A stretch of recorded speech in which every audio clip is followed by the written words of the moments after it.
Hello and welcome to Geekatplay Studio. My name is Amy Chopin. In this tutorial, we'll be working with the ecosystem. So I'm just going to first create a simple terrain, lower that down, move it a little bit out. I'm looking for something to populate my ecosystem with. And now I need to put a material on that, so I'm going to click on Load Material and choose Simple Grass right there. So now I have grass there. And I might want a grove of trees on there. The ecosystem is a way for me to add objects, lots of objects, into my system, into my scene, without having to put them in there one by one. So I click on Edit Material.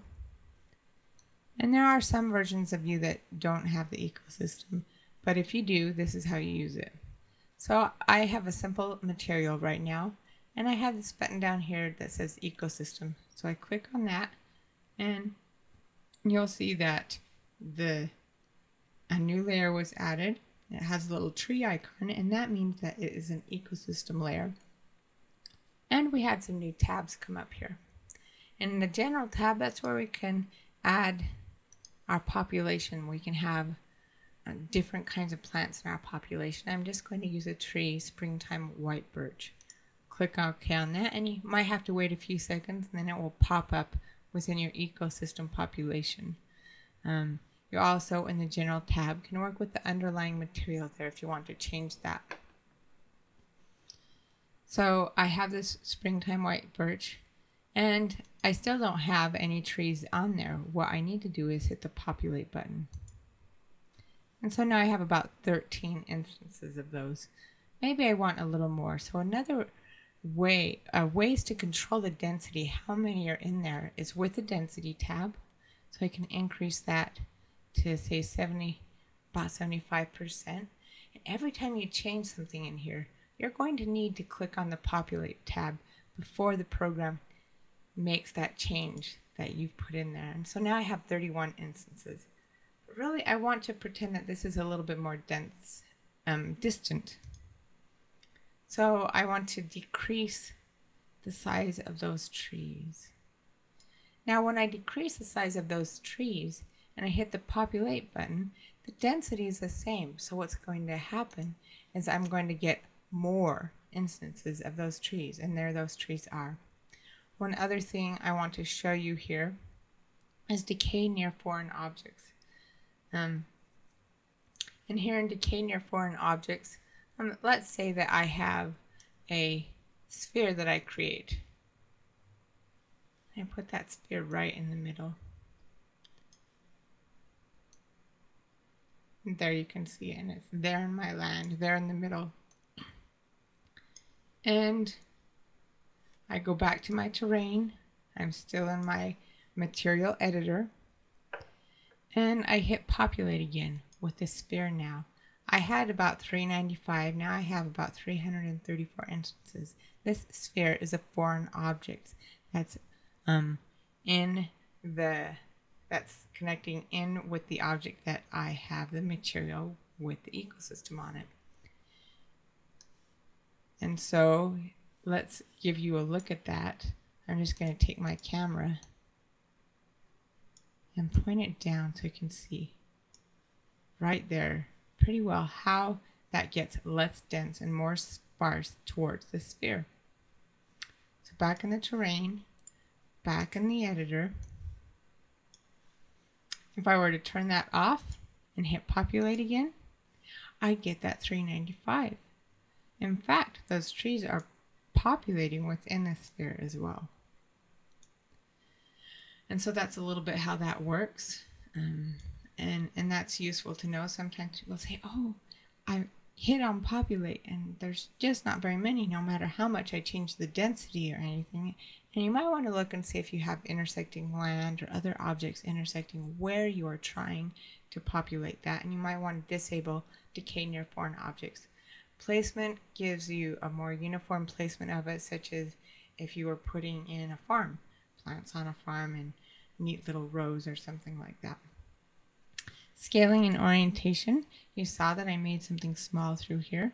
This scaling is based on an average, except now right now we have it uniform, so they'll all be the same size. But if I want it to be non-uniform, to change that, it might change it so that some are small and some are big.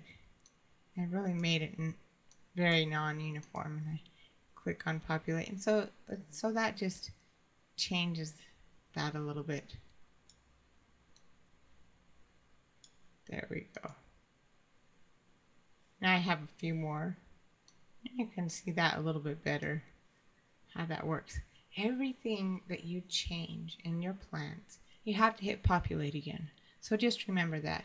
We have direction from surface. Vertical is directly up, like a tree would grow, no matter where the slope of the hill is. Perpendicular is going to be exactly perpendicular from the slope of your hill or your object, such as what a car would be. So that's how that works. We have rotation, up axis only, like a car or a tree, or all axes if you just have random little things floating around and you don't care what direction they're pointing up in. So those are ways to change your objects up. And sometimes you might have an object that's exactly the same except for scale and size and rotation. And so this is a way to give you more variety with a single one object that you're populating. Plants are different because you get a unique instance with every plant in your ecosystem, which gives your scenery this ability to have vast distances where every plant is different and unique, and it doesn't look like a bunch of cookie cutter plants. So that's one of the big advantages of View. Now if I were to click color and I want to change that color up, I do it here in the color tab. I can edit that color. Maybe I want to make a little bit more fall. So I put orange there. Now once again, I've clicked on that, nothing's happened. I need to hit the populate button. And now I get a more fall looking type of trees right there. And in the environment, it just changes where those plants are going to populate on your system by slope, by altitude, orientation. For instance, how plants might grow on mountains depending on where the sun is, how hot and cold it is at the different elevations. So that's how the ecosystem works within the just the randomizing of the population within the material editor. We can also use the paint here. And using the paint, I can erase or add several or add a single instance. So if I use this eraser, and let's move this one out of the way, I go and erase a lot of plants. So I can't see them. They aren't there anymore. So now I have a whole part that has no plants there. But maybe I would like a few plants in there. So I can take my brush and basically brush in a few plants here. And so you see those plants pop up. Or I can do one single instance. For instance, you want to place a plant exactly in one space. Just exactly where you want it.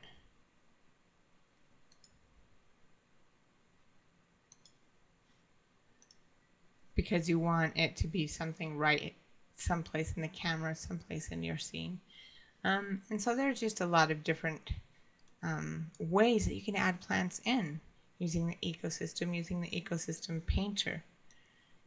So I'll close that, I'll click OK, and you'll find that there's one more way that I can add plants in, and that's with the global ecosystem painter, which is up here. So I select that, and once again I can add something into here, and it will just go on top, but I need to get a population. I don't, in my global ecosystem, I don't have anything, so maybe I want to have some rocks and I want color variations in them. So these just give me some random stones here. I can start putting them here, a single instance, maybe a brush, just so I can show you this a little bit better. What you'll find is that they apply on top of everything. So there's my rocks that I've put on there, that I've created. And if I move my sphere, these rocks aren't applied to the sphere. Oh, I still have this. I close that out. I click on my sphere. Now I'm going to move it. The rocks stay where they were.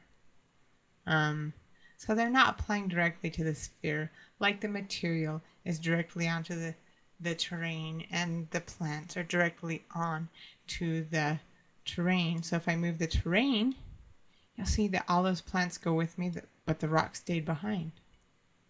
So that's how they work a little bit differently. But it gives you the advantage of being able to place things when you're not working within the material editor. So that's a little bit how the ecosystem works in the material editor, and the painter within the ecosystem works, and how the global painter works in your scene. Thank you for watching this Geekatplay tutorial.